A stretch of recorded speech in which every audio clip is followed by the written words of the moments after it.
Everyone, आज हम इस वीडियो में बात करने वाले हैं कि लेंथेनॉइड कॉन्ट्रैक्शन क्या होता है, उसके काउजेस क्या क्या होते हैं और उससे होने वाले कंसिक्वेंसेस क्या क्या होते हैं।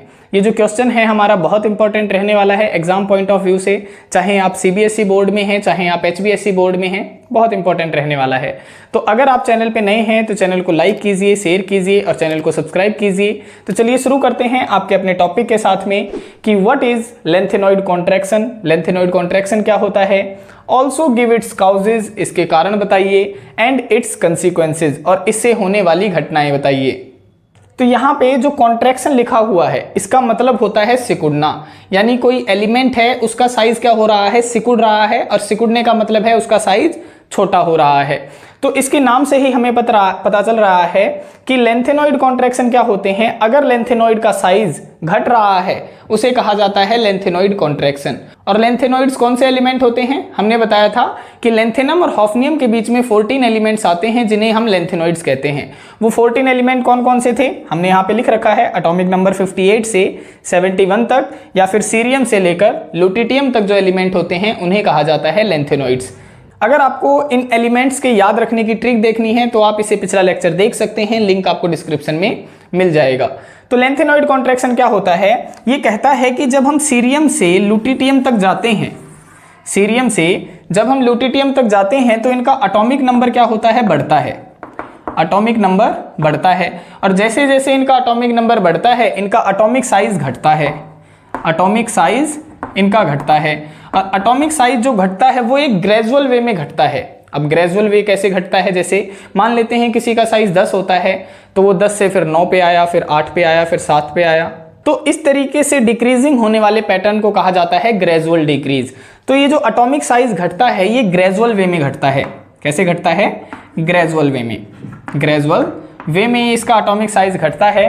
अब जो सीरियम होता है उसका एटॉमिक साइज होता है 187 पिकोमीटर, 187 पिकोमीटर। फिर इसका कितना हो जाता है 186, इसका 185, 184, 183, 182। इस तरीके से क्या होता है, इनका एटॉमिक साइज घटता हुआ चला जाता है। तो इसी को कहा जाता है लेंथेनॉइड कॉन्ट्रैक्शन। तो हम इसकी डेफिनेशन किस तरीके से लिखेंगे, हम लिखेंगे the gradual decrease in atomic size of lanthanoids, कि जो लेंथेनॉइड्स का एटॉमिक साइज क्या होता है, घटता है ग्रेजुअल वे में। The gradual decrease in atomic size of lanthanoids, lanthanoids का एटॉमिक साइज ग्रेजुअल वे में घटता है with increasing atomic number, atomic number जैसे जैसे बढ़ता है, is known as lanthanoid contraction, उसे कहा जाता है लेंथेनॉइड कॉन्ट्रैक्शन। समझ में आ गई बातें कि जैसे जैसे हम सीरियम से ल्यूटिटियम की तरफ जाते हैं एटॉमिक नंबर तो बढ़ता है लेकिन एटॉमिक साइज ग्रेजुअल वे में घटता है, इसी को कहा जाता है लेंथेनॉइड कॉन्ट्रैक्शन। अब हम देखते हैं कि इसका कारण क्या होता है, इसके काउजेस क्या हैं, रीजन क्या बताएंगे आप लेंथेनॉइड कॉन्ट्रैक्शन का। हमने लेंथेनॉइड्स की जनरल इलेक्ट्रॉनिक कॉन्फ़िगरेशन क्या पढ़ी थी, हमने पढ़ी थी कि 4f के अंदर इलेक्ट्रॉन आते हैं 1 to 14, 5d के अंदर इलेक्ट्रॉन आते हैं 0 to 2, एंड देन हमने पढ़ा था कि 6s2 होता है। ये हमने इनकी जनरल इलेक्ट्रॉनिक कॉन्फ़िगरेशन पढ़ी थी लेंथेनॉइड्स की। अब यहाँ पे जो ये 6s वाले जो ऑर्बिटल्स होते हैं इन्हें कहा जाता है आउटरमोस्ट सेल, आउटरमोस्ट सेल इन्हें बोला जाता है, ठीक है। और ये जो 5d वाले ऑर्बिटल होते हैं इन्हें बोला जाता है पेनल्टीमेट सेल, पेनल्टीमेट सेल, इन्हें पेनल्टीमेट सेल बोला जाता है। और ये जो 4f वाले ऑर्बिटल होते हैं इन्हें बोला जाता है anti penultimate shell, anti penultimate shell, इन्हें ये बोला जाता है। अब ये जो पेनल्टीमेट सेल होती है ना इसे बोलते हैं सेकंड लास्ट सेल, यानी ये तो आउटर मोस्ट हो गई, इससे पहले वाली, तो ये क्या हो जाएगी, सेकंड लास्ट हो जाएगी, ये होती है सेकंड लास्ट सेल। और ये वाली जो सेल होती है एंटी पेनल्टीमेट वाली इसे बोला जाता है third last shell, third last shell. तो होता क्या है, ये जो 4f ऑर्बिटल होते हैं ना इनका पुअर शिल्डिंग इफेक्ट होता है और इनकी जो शेप होती है वो डिफ्यूज शेप होती है, यानी आप क्या लिखेंगे यहाँ पे, आप लिखेंगे poor shielding effect, poor shielding, ये पुअर शिल्डिंग इफेक्ट तो शो करते हैं। एंड और इनकी क्या होती है, डिफ्यूज्ड शेप होती है, डिफ्यूज्ड शेप। अब डिफ्यूज शेप किसे कहते हैं, डिफ्यूज शेप हम उसे कहते हैं जिसकी जो आउटर मोस्ट सेल होती है इलेक्ट्रॉन वाली, जिसे हम इलेक्ट्रॉन क्लाउड कहते हैं, वो न्यूक्लियस से टाइटली बाउंडेड अगर नहीं है, न्यूक्लियस से अगर वो आउटर मोस्ट सेल के जो इलेक्ट्रॉन है वो टाइटली बाउंड अगर नहीं है तो उस शेप को हम कहेंगे डिफ्यूज शेप। लेकिन s ऑर्बिटल, p ऑर्बिटल और जो d ऑर्बिटल होते हैं इनकी डिफ्यूज शेप नहीं होती हैं, क्योंकि इनके जो आउटर मोस्ट सेल के जो इलेक्ट्रॉन होते हैं वो टाइटली बाउंड होते हैं न्यूक्लियस के द्वारा, लेकिन इसमें ऐसा नहीं होता है, इसीलिए इनकी डिफ्यूज शेप होती है। नेक्स्ट पॉइंट इसने क्या बताया कि पुअर शिल्डिंग इफेक्ट ये शो करते हैं। अब पुअर शिल्डिंग इफेक्ट क्या होता है, देखो इसको डायग्राम से समझते हैं। जैसे मान लिया यहाँ पे हमारा न्यूक्लियस है और यहाँ पे हमारी क्या है, हमारी सेल्स हैं जिसके अंदर इलेक्ट्रॉन प्रेजेंट होते हैं, ठीक है। इनके अंदर हम मान लेते हैं कि इलेक्ट्रॉन प्रेजेंट है। ये वाली जो सेल मान लेते हैं हम, ये कौन सी थी, ये 6s वाली सेल मान लेते हैं, ये मान लेते हैं 5d वाली और ये मान लेते हैं 4f वाली। तो न्यूक्लियस का क्या क्या काम होता है, इसका काम होता है कि इलेक्ट्रॉन को अपनी तरफ खींचना, इलेक्ट्रॉन को अपनी तरफ खींचना, ये इसका काम होता है। अब जब ये इलेक्ट्रॉन को अपनी तरफ खींच रही होती है तो ये 4f और ये 5d क्या करती हैं, शिल्डिंग इफेक्ट शो करती हैं। शिल्डिंग इफेक्ट का काम है कि ये आउटर मोस्ट इलेक्ट्रॉन को एक शिल्ड प्रोवाइड करती हैं कि न्यूक्लियस अगर इलेक्ट्रॉन इनको खींच रहा है, कि न्यूक्लियस अगर इलेक्ट्रॉन को खींच रहा है तो ये शील्ड प्रोवाइड करती हैं कि भाई मैं तुम्हें यहाँ पे नहीं आने दूंगा न्यूक्लियस के पास में और तुम्हें बाहर की तरफ धक्का दूंगा। और ये धक्का कैसे दिया जाता है, जब इलेक्ट्रॉन न्यूक्लियस की तरफ आता है, देखो अब न्यूक्लियस इनको खींच रहा है अपनी तरफ, तो आएगा तो इलेक्ट्रॉन और इलेक्ट्रॉन के ऊपर कौन सा चार्ज होगा, नेगेटिव चार्ज होगा। तो इनमें क्या होता है, इंटर इलेक्ट्रॉनिक रिपल्सन होता है। और ये इंटर इलेक्ट्रॉनिक रिपल्सन किन किन के बीच में होता है, जो ये इलेक्ट्रॉन आ रहे होते हैं।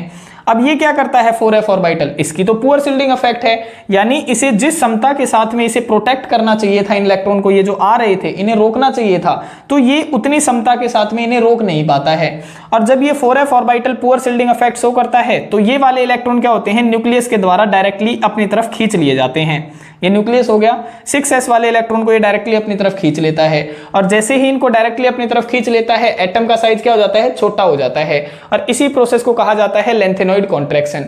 तो इसका रीजन क्या होता है, इसका रीजन आप बताएंगे कि 4f की पुअर शिल्डिंग इफेक्ट होने के कारण और डिफ्यूज शेप होने के कारण जो न्यूक्लियस होता है वो 6s के इलेक्ट्रॉन को डायरेक्टली अपनी तरफ खींच लेता है और डायरेक्टली जैसे ही उसे अपनी तरफ खींच लेता है एटॉमिक साइज क्या हो जाता है, डिक्रीज हो जाता है। यही इसका कारण है, यही इसका काउजेस है। तो अब इसको लिखते कैसे हैं वो हम देख लेते हैं। तो हम लिखेंगे the lanthanoid contraction occurs, lanthanoid contraction होता है ड्यू टू, किसकी वजह से होता है, increase in nuclear charge with increase in atomic number. कहता है कि जैसे जैसे हम लेफ्ट टू राइट जाते हैं एटॉमिक नंबर बढ़ता है और एटॉमिक नंबर जैसे बढ़ेगा न्यूक्लियर चार्ज भी उतना ही बढ़ता है। तो वही कहा है increase in nuclear charge with increasing atomic number and poor shielding effect of 4f orbital. और किसकी वजह से होता है, ये जो 4f ऑर्बिटल होते हैं इनका पुअर शिल्डिंग इफेक्ट होता है जिसके कारण that is nucleus directly attract 6s electron. तो जो न्यूक्लियस है वो 6s के इलेक्ट्रॉन को डायरेक्टली अपनी तरफ खींच लेता है। अभी बताया था ना डायग्राम के हिसाब से कि न्यूक्लियस जैसे ही 6s इलेक्ट्रॉन को डायरेक्टली अपनी तरफ खींच लेता है तो एटॉमिक साइज क्या हो जाता है, घट जाता है। तो इस तरीके से आपने इसका कारण बताना है। अब हम देखते हैं कि इससे जो लेंथेनॉइड कॉन्ट्रैक्शन हो रहा है इससे कंसीक्वेंसेस कौन कौन से होते हैं। कंसीक्वेंसेस में सबसे पहला कंसीक्वेंस आप बताएंगे कि जैसे जैसे हम लेफ्ट टू राइट जाते हैं, सीरियम से ल्यूटिटियम की तरफ जब हम जाते हैं तो एटॉमिक नंबर तो बढ़ता है लेकिन एटॉमिक साइज क्या होता है, घटता है। इसकी वजह से सबसे पहला कंसीक्वेंस होता है कि जो बेसिक नेचर होता है लेंथेनम हाइड्रोक्साइड्स का वो क्या हो जाता है, डिक्रीज होना शुरू हो जाता है। तो पहले कंसीक्वेंसेस में आप क्या लिखेंगे, the basic nature of hydroxides, कि जो हाइड्रोक्साइड्स का जो बेसिक नेचर होता है यानी लेंथेनॉइड्स के जितने भी एलिमेंट हैं उनके हाइड्रोक्साइड का जो बेसिक नेचर होता है वो घटता है, डिक्रीज हो जाता है फ्रॉम लेफ्ट टू राइट। और ये किसकी वजह से हो रहा है, क्योंकि साइज घट रहा है। अब यहाँ पे समझते हैं कि बेसिसिटी या फिर बेसिक नेचर होता क्या है। हम अगर एग्जांपल लें, जैसे मान लेते हैं हमारे पास में कोई कंपाउंड है और वो कंपाउंड सबसे ज्यादा बेसिक नेचर कब शो करेगा, वो दो ही केसेस में बेसिक नेचर शो कर सकता है सबसे ज्यादा। पहला तो आप बताएंगे कि जो बेस है यानी जो कंपाउंड है वो किसी एसिड से कितनी जल्दी रिएक्ट कर पा रहा है। जो कंपाउंड एसिड से जितनी जल्दी रिएक्ट करता है वही क्या होता है, ज्यादा बेसिक नेचर का होता है। और दूसरा पॉइंट आप बताएंगे कि जो कंपाउंड वाटर मॉलिक्यूल या फिर मतलब कहीं पे भी किसी भी सॉल्यूशन के अंदर अगर OH नेगेटिव आयन जितनी जल्दी रिलीज कर देता है उतना ही ज्यादा उसका बेसिक नेचर होता है। तो अब यहाँ पे क्या कहता है कि जैसे हम लेफ्ट टू राइट जा रहे थे तो साइज क्या हो रहा था, घट रहा था। तो जो OH नेगेटिव आयन होते हैं साइज कम होने की वजह से OH नेगेटिव आयन मेटल से जल्दी बाउंड रहते हैं। यानी क्या बताया कि जो ये है मेटल हमारा लेंथेनॉइड है और यहाँ पे जो ये OH नेगेटिव आयन है, ये जो 3 OH नेगेटिव आयन हैं साइज छोटा होने की वजह से ये मेटल से टाइटली बाउंड होते हैं और ये टाइटली बाउंड होने की वजह से यहाँ पे OH नेगेटिव आयन जो रिलीज करते हैं वो काफी ज्यादा मुश्किल से करते हैं, हार्डली रिलीज करते हैं OH negative ion size small होने की वजह से, जिसके कारण इनका बेसिक नेचर क्या होता है, डिक्रीज होना शुरू हो जाता है लेंथेनम हाइड्रोक्साइड्स का। तो यही पॉइंट हमने यहाँ पे बताया है। अब हम सेकंड पॉइंट देखते हैं। सेकंड पॉइंट में आप क्या बताएंगे कि जो जिरकोनियम और हाफनियम होते हैं वो एक साथ नेचर में पाए जाते हैं, यानी लेंथेनॉइड कॉन्ट्रैक्शन की वजह से ये जो जिरकोनियम और हाफनियम है वो एक साथ पाए जाते हैं। हमने ये जो एलिमेंट्स हैं वो कहाँ पे देखे थे, हमने देखे थे, देखो जब हम 3D सीरीज पढ़ रहे थे तो वहां पे हमारा पहला एलिमेंट था स्कैंडियम टाइटेनियम, इस तरीके के एलिमेंट आ रहे थे। 4D सीरीज जब हम पढ़ रहे थे तो हम पढ़ रहे थे यट्रियम और क्या पढ़ रहे थे, जिरकोनियम। फिर जब हम 5D सीरीज पढ़ रहे थे वहां पे देख रहे थे लेंथेनम और हाफनियम। तो ये कहता है कि जिरकोनियम आता है 4D सीरीज में और ये हाफनियम आता है 5D सीरीज में, लेकिन जब आप नेचर के अंदर देखेंगे तो जिरकोनियम और हाफनियम एक साथ पाए जाते हैं। तो इनका रीजन क्या होता है, इनका रीजन होता है लेंथेनॉइड कॉन्ट्रैक्शन, यानी यहां से जब हम 3D सीरीज से 4D सीरीज की तरफ जब आ रहे थे तो साइज हमारा क्या हो रहा था, बढ़ रहा था। लेकिन जैसे ही हम 4D से 5D की तरफ गए थे तो साइज जो था हमारा वो लगभग सेम आ रहा था। और ये सेम क्यों आ रहा था, क्योंकि यहाँ पे हो रहा था लेंथेनॉइड कॉन्ट्रैक्शन, और लेंथेनॉइड कॉन्ट्रैक्शन होने की वजह से इनका साइज सेम होता है, जिसकी वजह से इनकी प्रॉपर्टीज भी क्या होती हैं, सिमिलर होती हैं। इनकी जो प्रॉपर्टीज होती हैं दोनों की वो भी क्या होती हैं, सिमिलर होती हैं। और सिमिलर प्रॉपर्टीज होने की वजह से ये जिरकोनियम और हाफनियम क्या होते हैं, एक साथ एग्जिस्ट करते हैं। तो ये है इसका सेकंड कंसीक्वेंस। अब हम नेक्स्ट देखते हैं। थर्ड कंसीक्वेंसेस में आप क्या बताते हैं, आप बताते हैं due to lanthanoid contraction, lanthanoid contraction होने की वजह से the size of lanthanoid become almost same, कि जो साइज होता है लेंथेनॉइड्स का वो बिल्कुल क्या होता है, लगभग सेम होता है। हमने देखा भी था कि जो इनका साइज घट रहा था वो बिल्कुल ग्रेजुअल वे में घटता है, यानी 187, 186, 185 इस तरीके से घट रहा था। तो उससे क्या होता है, इनका साइज लगभग सिमिलर ही होता है, ठीक है। Hence they have similar properties, और यही कारण है कि इनकी प्रॉपर्टीज भी क्या पाई जाती हैं, सिमिलर पाई जाती हैं।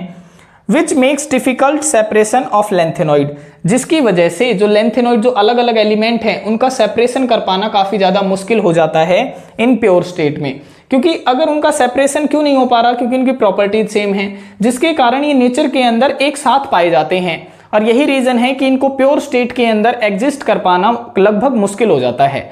तो ये थी हमारी थर्ड कंसीक्वेंसेस, जो कि किसकी वजह से हो रही हैं, लेंथेनॉइड कॉन्ट्रैक्शन की वजह से हो रही हैं। अब देखते हैं हम नेक्स्ट कंसीक्वेंसेस क्या होती हैं। फोर्थ कंसीक्वेंसेस में ये क्या बताता है, ये कहता है कि आयनाइजेशन एंथैल्पी, जो आयनाइजेशन एंथैल्पी होती है 5D सीरीज की, वो क्या पाई जाती है, of element become greater than 4D series, कि जो 5D सीरीज की जो आयनाइजेशन एंथैल्पी है वो ज्यादा पाई जाती है as compare to 4D series. तो इसका रीजन क्या हो सकता है, देखो हम फिर से सीरीज पढ़ते हैं। हमारी पहली सीरीज थी 3D सीरीज जिसमें एलिमेंट्स थे स्कैंडियम टाइटेनियम इस तरीके के। सेकंड थी 4D सीरीज जिसमें एलिमेंट थे यट्रियम और क्या था, जिरकोनियम था। फिर कौन सी थी 5D सीरीज जिसमें थे लेंथेनम एंड हाफनियम। इस तरीके की हमारी सीरीज थी। और हम क्या पढ़ रहे थे कि जब हम 3D से 4D सीरीज की तरफ जा रहे थे तो साइज क्या हो रहा था, बढ़ रहा था। साइज क्या हो रहा था, बढ़ रहा था, क्योंकि न्यू सेल्स एंटर होनी शुरू हो गई थी। लेकिन जब हम 4D से 5D की तरफ आ रहे थे तो साइज हमारा क्या हो गया था, लगभग सेम आ गया था। साइज हमारा सेम आ गया था, किसकी वजह से, लेंथेनॉइड कॉन्ट्रैक्शन की वजह से इनका साइज क्या हो गया था, सेम हो गया था। अब आयनाइजेशन एंथैल्पी क्या होती है, आयनाइजेशन एंथैल्पी होती है कि आउटरमोस्ट सेल में से जो इलेक्ट्रॉन होते हैं उन्हें निकलवाने के लिए जो एनर्जी लगती है उसे कहा जाता है आयनाइजेशन एंथैल्पी। और आयनाइजेशन एंथैल्पी साइज के इनवर्सली प्रोपोर्शनल होती है, यानी जिसका साइज स्मॉल होता है आयनाइजेशन एंथैल्पी ज्यादा होती है, जिसका साइज बड़ा होता है आयनाइजेशन एंथैल्पी कम हो जाती है। तो यहाँ पे देखो 3D से जब हम 4D की तरफ आए साइज बढ़ गया, साइज अगर बढ़ गया तो इनका आयनाइजेशन एंथैल्पी क्या हो गई, घट गई। लेकिन जैसे ही हम 4D से 5D की तरफ जा रहे हैं साइज क्या हो गया था, सेम हो गया था। यानी साइज क्या हो रहा था, कॉन्ट्रैक्शन की वजह से थोड़ा थोड़ा डिक्रीज भी हो रहा था ग्रेजुअल वे में। तभी तो हमने कहा था कि साइज लगभग सेम हो जाता है। तो साइज सेम होने के कारण इनकी आयनाइजेशन एंथैल्पी क्या हो जाती है, यहाँ पे बढ़ जाती है। अब आयनाइजेशन एंथैल्पी क्यों बढ़ रही है, क्योंकि इनका साइज क्या हो गया था, लगभग सेम हो गया था। तो यही इसने बात बताई है कि 5D सीरीज की जो आयनाइजेशन एंथैल्पी होती है वो ज्यादा होती है as compare to 4D series. ये हो जाती है इसकी फोर्थ कंसीक्वेंसेस, जो कि किसकी वजह से हो रही हैं, लेंथेनॉइड कॉन्ट्रैक्शन की वजह से हो रही हैं। लास्ट आ जाती है हमारी फिफ्थ कंसीक्वेंसेस, जिसमें कहता है कि जब हम लेफ्ट टू राइट जाते हैं तो साइज घटता है।